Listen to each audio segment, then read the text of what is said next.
السلام علیکم۔ بسم اللہ الرحمن الرحیم۔ Father day.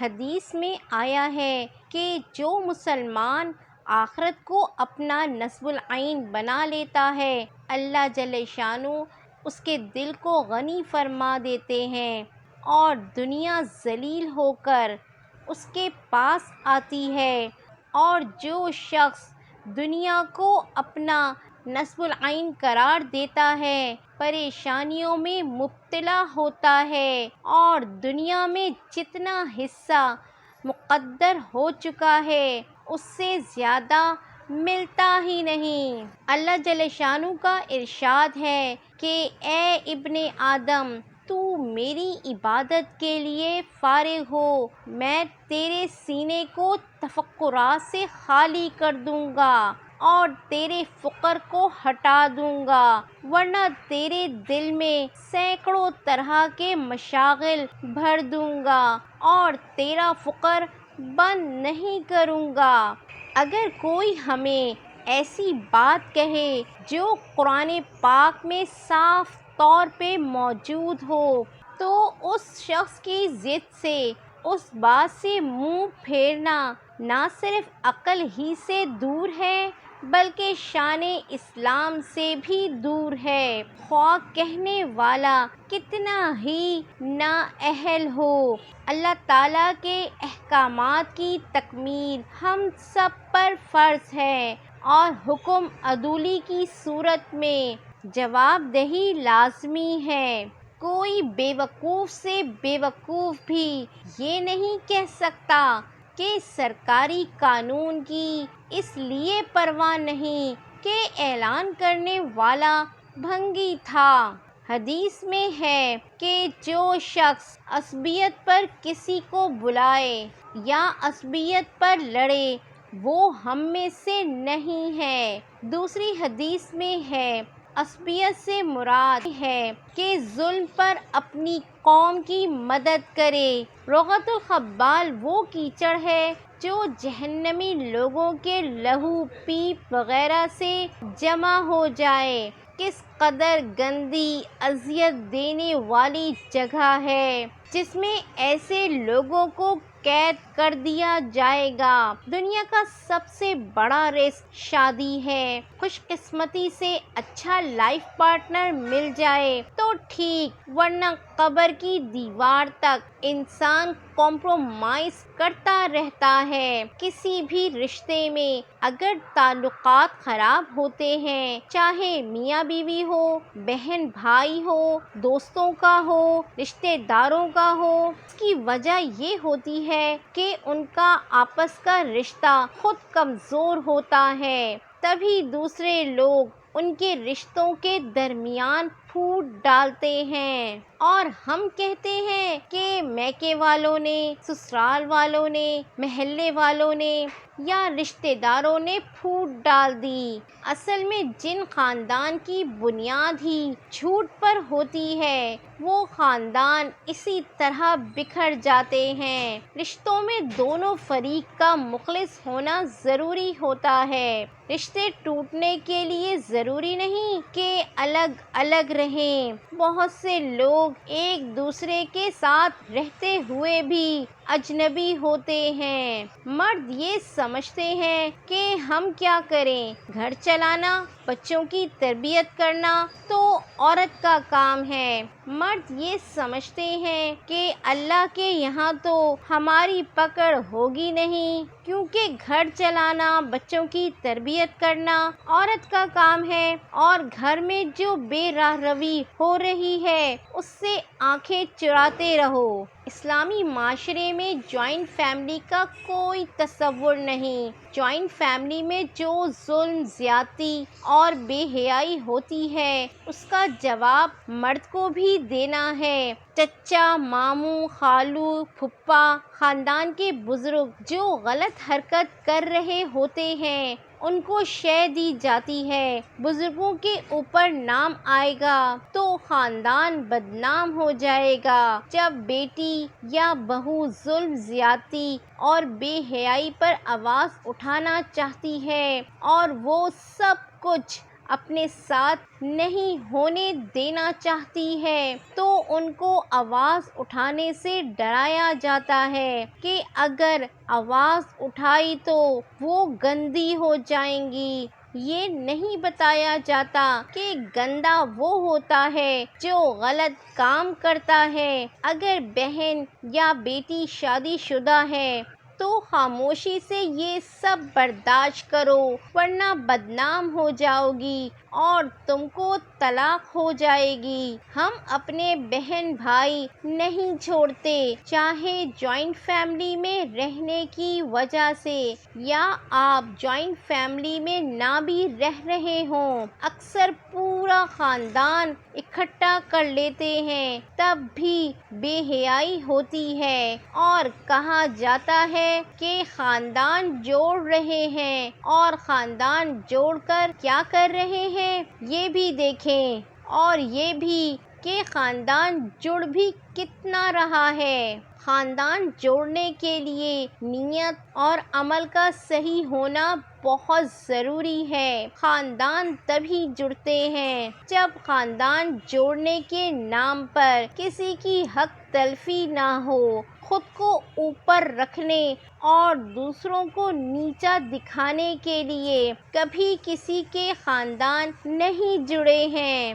اگر آپ کو یہ گمان ہے کہ آپ نے کسی کے لیے بہت کچھ کیا ہے، اپنا وقت دیا ہے، اپنی نیندیں خراب کی ہیں، اپنی عادت، اپنا لہجہ، اپنی پسند ناپسند، زندگی جینے کا انداز تک بدل ڈالا ہے، اور ان سب کی اگلے انسان کی نظر میں بہت اہمیت ہوگی، تو ایسا کچھ نہیں ہے، مبارک ہو، آپ استعمال ہو چکے ہیں۔ حضرت جریر رضی اللہ تعالیٰ عنہ سے روایت ہے کہ رسول خدا صلی اللہ علیہ وسلم نے ارشاد فرمایا کہ اگر قوم میں کوئی شخص گناہ کرتا ہے اور وہ قوم باوجود قدرت کے اس کو نہیں روکتی تو ان پر مرنے سے پہلے حق تعالی شانو عذاب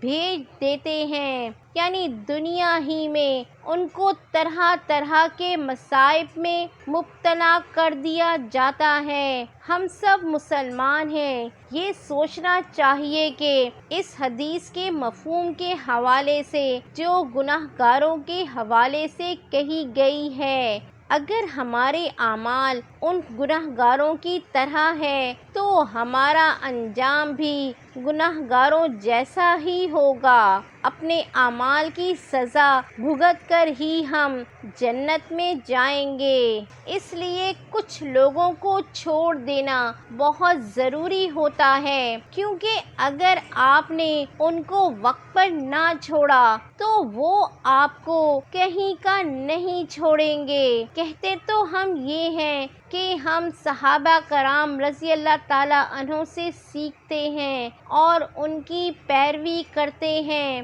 مگر جو ہمارے معاشرے کا عمل ہے وہ یہ ہے کہ بیوی کے مال پر تو اپنا حق سمجھتے ہیں، سسر اور سالے اور بیوی کے رشتہ داروں کے مال پر بھی رال ٹپکاتے ہیں، خود بھی ٹپکاتے ہیں، اور پورا خاندان گروپ بنا کر میٹنگ کرتا ہے کہ کیسے ہتھیایا جائے، اور ہتھیا لیا جائے تو جشن مناتے ہیں اور اس مال کو اپنا حق سمجھ کر استعمال کرتے ہیں۔ یہ نہیں جانتے کہ جو مال ہم ظلم و زیادتی اور بہتان لگا کر حاصل کرتے ہیں وہ ہم اپنا ایمان گروی رکھ کر حاصل کرتے ہیں، اور اس مشن میں جو اپنا حصہ ڈالتا ہے وہ بھی اپنا ایمان گروی رکھتا ہے۔ اپنی صرف انہی غلط حرکتوں کی وجہ سے خود ذہنی مریض بنتے جا رہے ہیں، اور اپنی اولاد کو بھی جو کہ ہمارے لاڈلے ہوتے ہیں ان کو بھی ہم نفسیاتی مریض بنا رہے ہیں۔ یہ سب ہمارے سوچنے کی بات ہے کہ ہم اپنی اصلاح اور اپنی فیملی کی اصلاح کر لیں تو خوشحالی ہم سے دور نہیں ہے۔ اگر ہم انہی غیر اخلاقی حرکات میں مبتلا رہیں گے تو مصنوعی خوشحالی کو ہی خوشحالی سمجھتے رہیں گے اور نظر انداز کرتے رہیں گے کہ ان حرکات کی وجہ سے ہمارے خاندان میں کیا کیا وبال آ رہا ہے، اور کہتے رہیں گے کہ کسی کی بد دعائیں اور آہیں ہمارے خاندان کو کھا گئیں۔ در حقیقت بد دعائیں اور آہیں ہمارے ہی اعمال کا نتیجہ ہوتی ہیں۔ بہتر تو یہ ہوگا کہ ہم اپنے بچوں کو انفرادی طور پر کھڑا کر دیں اور ان کی شخصیت کو مجروح نہ کریں۔ ضروری نہیں کہ آپ کا ہر بچہ تعلیمی میدان میں ہی آگے جائے۔ ہر بچے کو اس کی صلاحیتوں کے حساب سے اس کا کیریئر بنانے میں مدد کریں۔ بچپن ہی سے اپنے بچے کی نیت بھریں کہ کسی کے مال پر رال نہیں ٹپکاتے بلکہ خود محنت کرتے ہیں اور اپنی محنت سے اپنے بل بوتے پر اپنا مقام بناتے ہیں۔ اگر کوئی بچہ زیادہ ذہین ہے، دوسرے بچوں سے زیادہ فرما بردار ہے باقی بچوں سے، تو اس کا دماغ خراب نہ کریں کہ بس تم ہی سب سے اعلیٰ ہو، سب سے اچھے ہو، جس کی وجہ سے وہ احساس برتری کا شکار ہو جائے اور باقی احساس کمتری کا شکار ہو جائیں، یا پھر اس کو سمجھایا جائے کہ تم ہی ہو جو اس خاندان کو غربت سے نکال سکتے ہو، اور وہ بچہ اس دباؤ میں آ کر بڑا ہو اور ساری ذمہ داری اس کی ہے کہ خاندان میں بہتری لائے اور باقی سارے نکمے اور نکھٹو تیار ہوں اور باقی سارا خاندان بھی اس بچے پر لٹک جائے اور اس بچے کی برداشت کا ناجائز فائدہ اٹھائیں کہ اس بچے کی برداشت ہی ختم ہو جائے۔ اپنے بچوں کی تعلیم اور تربیت میں برابری رکھیں۔ آپ خود تو اپنے بچوں میں فرق نہ کریں، معاشرہ تو کرے گا ہی۔ اور ہمیشہ یاد رکھیں کہ رزق کا وعدہ اللہ کا ہے۔ ہر بچہ اپنی صلاحیتوں کے حساب سے کما سکتا ہے۔ ہر بچہ اپنا رزق خود لے کر آتا ہے۔ دوسروں کے اوپر انحصار نہ کریں۔ ہمارے غیر مساوی سلوک کی وجہ سے ہمارے بچوں میں آپس میں دوریاں ہوتی ہیں۔ پھر ہم چاہتے ہیں کہ ہمارا ایک مثالی خاندان ہو، ہمارے بچوں میں مثالی محبت ہو۔ جب ہم خود بنیاد ہی غلط ڈالتے ہیں تو بعد میں بہو پر الزام دیتے ہیں۔ قصور آپ کا اپنا ہے کہ جو آپ کا خاندان اب بکھر رہا ہے۔ ہم اپنے معاشرے کو دیکھیں اور سیکھیں کہ ہماری بیٹیوں کو کمانا کتنا ضروری ہے، ان کو یہ سوچ دیں کہ کمانا کتنا ضروری ہے اور ان کے اندر کمانے کی صلاحیت پیدا کریں اور ان کو تعلیم کے ساتھ ہنر مند بھی بنائیں تاکہ وہ شادی کے بعد غیر اخلاقی سلوک کو برداشت نہ کریں، کیونکہ ان کے باپ اور بھائی شادی کے بعد ان کی ذمہ داری نہیں اٹھا سکتے۔ اس وجہ سے وہ ہر طرح کا غیر انسانی سلوک برداشت کرتی ہیں۔ آج کل تو عام بات ہے، طلاق کے بعد بیٹیوں کو کہا جاتا ہے کہ وہیں رہو، کوئی فرق نہیں پڑتا، مرد کا معاشرہ ہے، مرد جو چاہے وہ کر سکتا ہے۔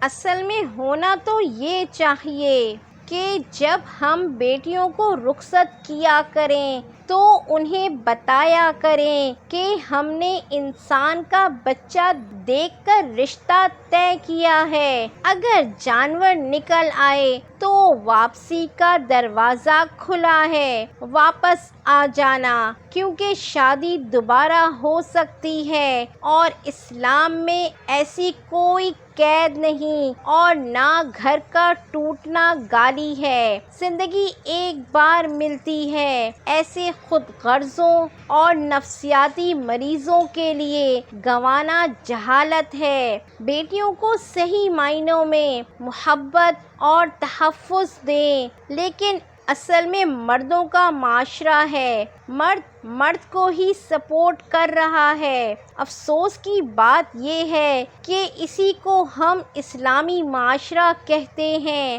حقیقت میں ہمارے مذہب میں ظلم کرنے اور ظلم سہنے دونوں سے منع کیا گیا ہے۔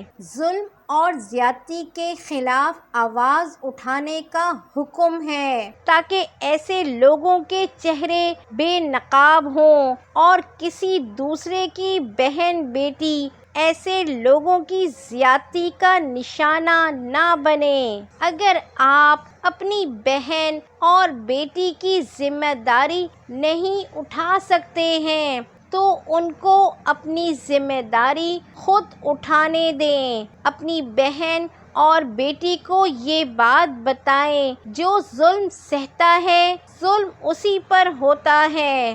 باپ بھائی اپنے بہنوئی اور داماد کے بارے میں جانتے ہوئے کہ بہنوئی یا داماد ظلم کر رہا ہے ان کی بہن یا بیٹی کے اوپر، پھر بھی اپنی بہن یا بیٹی کو کہتے ہیں کہ ظلم سہو، بہتر ہے کہ اللہ اور اپنی بہن بیٹی کی نظر میں سرخرو ہوں۔ قیامت کے روز جو گڑھے ہم دنیا میں دوسروں کے لیے کھودتے تھے وہ ہماری ہی نیکیوں سے بھرے جائیں گے۔ آج ہی سوچ لیں کہ ہم اپنی اور اپنی فیملی کی زندگیوں کو کہاں لے جا رہے ہیں، قبل اس کے کہ توبہ کا وقت ختم ہو جائے اور ہماری زندگی دوسروں کے لیے مثال نہیں بلکہ عبرت کا نمونہ ہو۔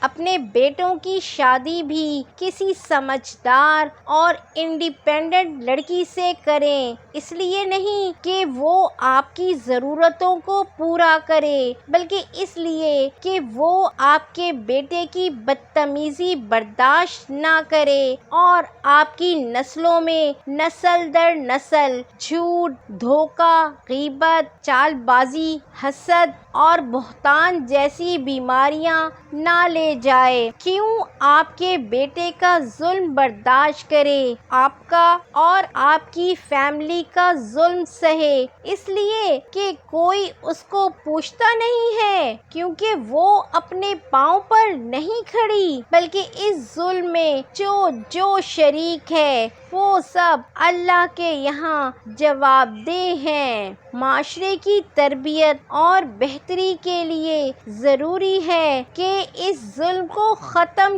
کیا جائے تاکہ نسل در نسل وحشی نہ پیدا ہوں بلکہ انسان پیدا ہوں۔ زندگی ایک بار ملتی ہے، بچوں کو صحیح وقت پر تعلیم دلائیں تاکہ بچے صحیح وقت پر اپنے پیروں پر کھڑے ہو جائیں۔ ہر بچے کو انڈیپینڈنٹ کھڑا کریں تاکہ کوئی بھی بچہ ایک دوسرے کی زندگی سے نہ کھیلے اور ایک دوسرے سے محبت کے نام پر، ہمدردی کے نام پر لٹکنے کی کوشش نہ کرے۔ بچوں کی تربیت کریں کہ اگر کوئی بھائی بہن کمزور ہے تو اس کو اس کے اپنے پیروں پر کھڑا کرنے کی کوشش کریں، مگر اپنے اوپر لٹکائیں نہیں، ورنہ آپ کے بچے ساری زندگی دوسروں کی زندگی کھاتے رہیں گے۔ سوچ کو بدلیں، کسی کی مدد کے بغیر آپ کچھ نہیں کر سکتے، کسی کے مال کے بغیر آپ کاروبار نہیں کر سکتے، کسی کے مال کے بغیر آپ اچھا کھا نہیں سکتے، اچھا پہن نہیں سکتے، اچھی تعلیم حاصل نہیں کر سکتے۔ فیلئر لوگ شکوہ کرتے ہیں، اللہ کی ذات پر یقین نہیں رکھتے اور دوسروں کے لیے ہر وقت برا کرنے کی کوشش کہ دوسرے لوگوں کی خوشیاں، عزت اور مال سب ان کے پاس آ جائے۔ فیلئر لوگ ہمیشہ اسی طرح سوچتے ہیں، اس لیے ایسی جگہوں یا ایسے لوگوں سے خود کو اور اپنی فیملی کو دور رکھیں۔ سکسیسفل لوگ ہمیشہ اللہ کی ذات پر یقین رکھتے ہیں اور محنت کرنے سے کبھی بھی جی نہیں چراتے، سب کو معاف کر دیتے ہیں، اس لیے کہ ان کو اس بات کا پتہ ہے کہ جو ہم بوتے ہیں وہی ہم کاٹتے ہیں۔ آج ہی سے سوچ لیں کہ ہم اپنی اور اپنی فیملی کی زندگیوں کو کہاں لے جا رہے ہیں۔ حدیث: گناہ پر قائم رہتے ہوئے توبہ کرنے والا اپنے رب سے مذاق کرتا ہے۔ اللہ تعالی ہم سب کو اپنی دنیا اور آخرت کو سنوارنے والا بنائے، آمین۔